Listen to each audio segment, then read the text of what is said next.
Trí dó híam náid díochaí bríon an seo ag léamh na nóíochtas Meiriceá don tríú lá fichiid mí bheitheh rámhílas sédíag. Baineann mór fictiúir an léineamh le Canáil Phanama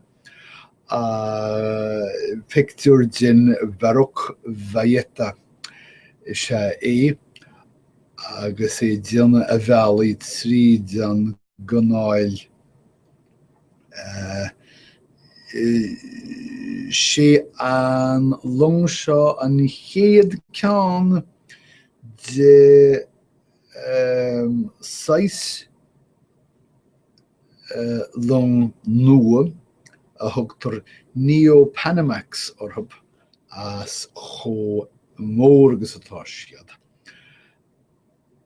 Agus tá sé ag teacht trí Canáil úr nua. Well, ní cheartam rá úr nua ach an Canáil nua atá leathnathe ag chomhlacht as an Spáin chosrí well. Chuir siad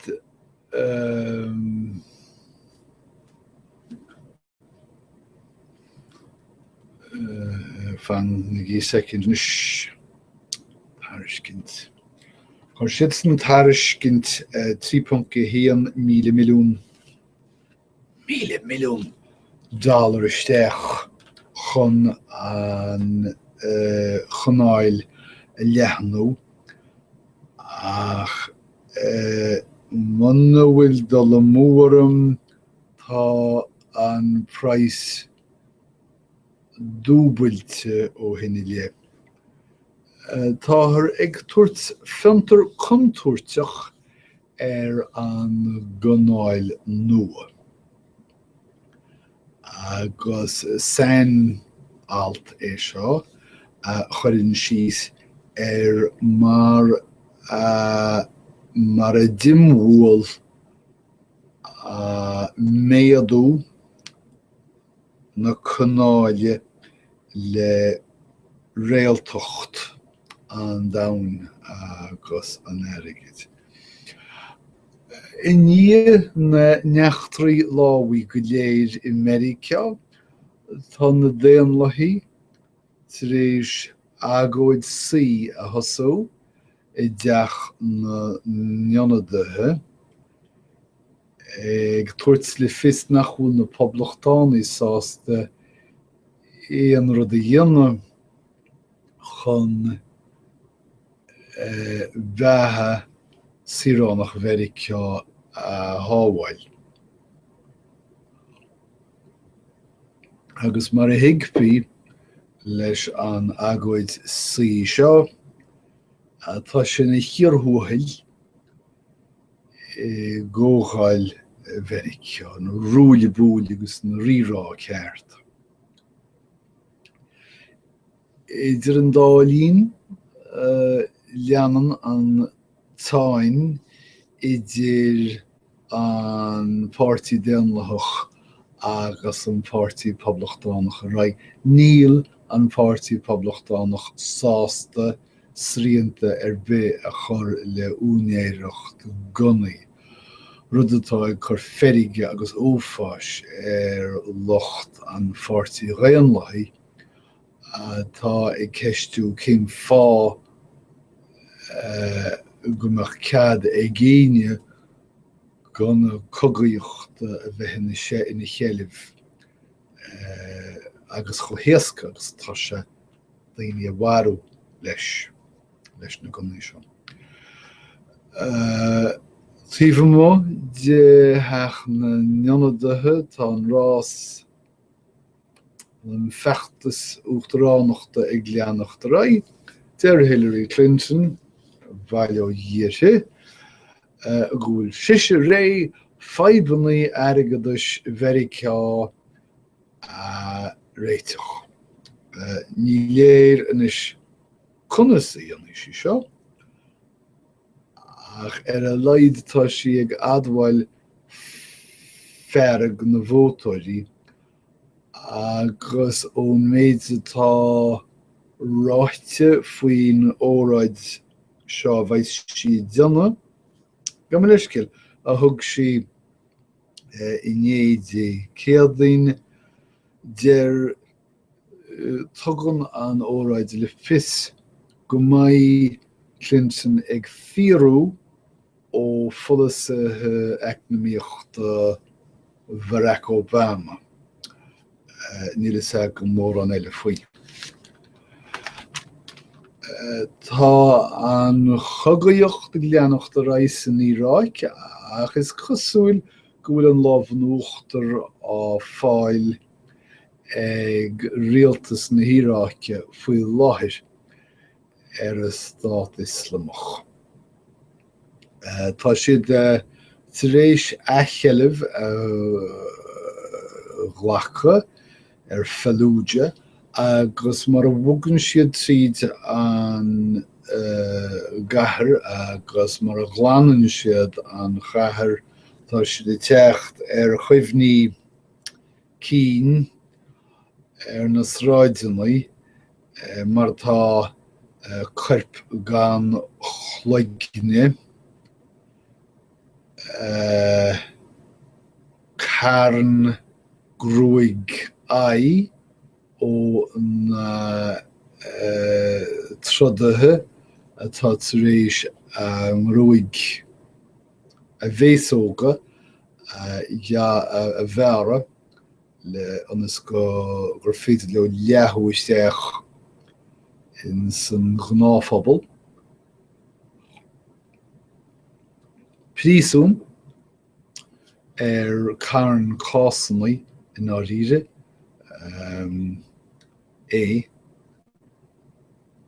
agus leabhar faoi wahhabíocht felsúnacht an Stáit Islamach. Cé tá ag bóchaint vóta Brexit faoi láthair na geall ghlachadóirí dear a New York Times. Tá an tionscal cearúchas ag dionna tá as na gealta go léir tá pobl na Bhreatain ag chur síos an Brexit.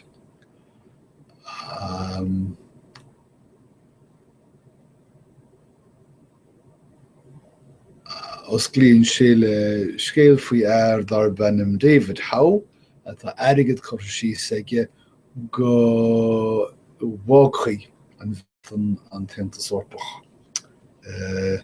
Deann mór an eile le rá faoi sin. Éilín, bhain méid tríal ceart as réaltacht íorúil den chéadúir an teachtain airú se chaite I Milwaukee agus bhain mé an tanmhas chaithe mé rá ach má tá léirógaí bháin leis an réaltacht íorúil mar atá má tá lencasí bith an sé nach féidir leat do lábha eiceil in sa domhan seo tá tú ag taiscéalaíocht. Go déimhin braithin tú go bhfuil do lábha roite siocaí gan trúr agus tá gunn an duine farhad manjú seo chun cuimhne roin chun tábhachtach agus atá sé dúine na lábha a bheile feiceáil amach roin. Smaillim an imirtas cuncheapannaí faoine léirógaí. Tá effigií ag rá go bhfuil an nionmarcha daoine ag mí úsáid collatíneach agus suaimhneas an. agus gur bhear dhaoine eicáil a bhaint tríal as leisannaí eile ina measc machnamh is dóch é an machnamh agus meditation in bhéarlan is agam meabhrú ní is agam cibé ach táthar ag tuairt le fios go bhfuil sé deacaid teacht dír ar dhaoine tríal a bhaint as na leisannaí eile seo agus iad cho cleachtach sin ar drogaí a úsáid. An cholóim go háid é rialtas na cholóime agus farc. Tá an dáthíomh tríos teacht ar chóréiteach éigean agus tá sus cogaí garimthe ag an dáthíomh rud a chuireann iontas áthas dearthann ar phobal na cholóime. An chóir é thuaidh. Deire leis a ggóir é thuaidh faoi dheire dúracán a chaithimh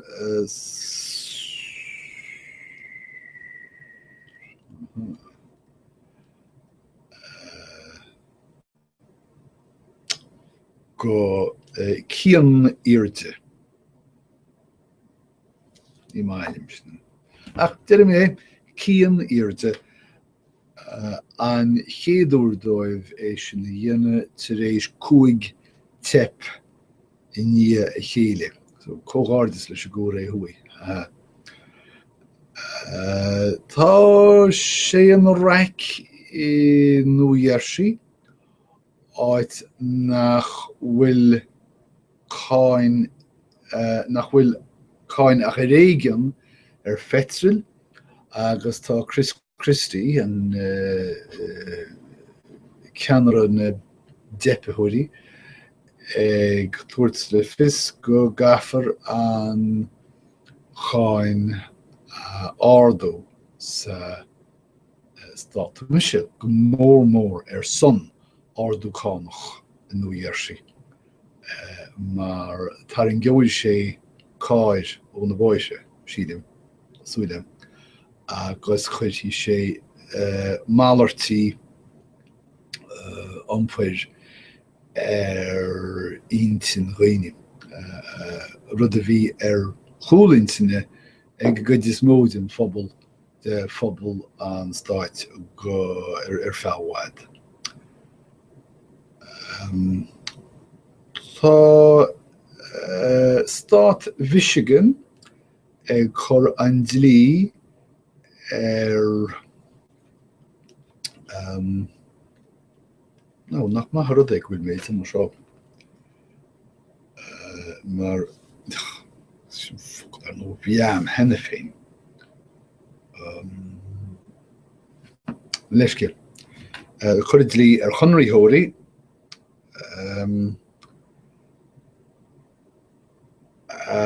hep orthú an chuntuirte ógurt rámhóirt an taláram a bhaint I dtaobh trúiliú an isce in Flint agus isce maithe go rá an tuisce trúile.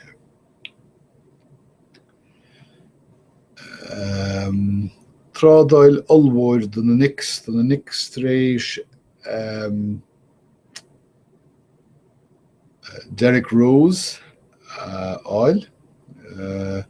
Bhí sé gimmert do na Chicago Bulls ribhe seo ach is minic é gortathe ní is agam an dhéanamh sé mór an maithas de chinúint na nix. Agus iad a fáil spreaga ón ansaí in Orlando tá daoine éireach cáiliúla ag Haringt áitsan í chun cuimhne bhí ochrach ina deacht amach Agóid tábhairne éireach mar hampla. Tá Alessandra Ferry, 53 bliana d'aois le dul ag damhsa le American Ballet Theatre arís in Romeo and Juliet. Cúis iontas is seo, mar ní is anmh a bheith tar daoine ní sin ag damhsa ballet, cóghordas leiche, damhsa leis an am.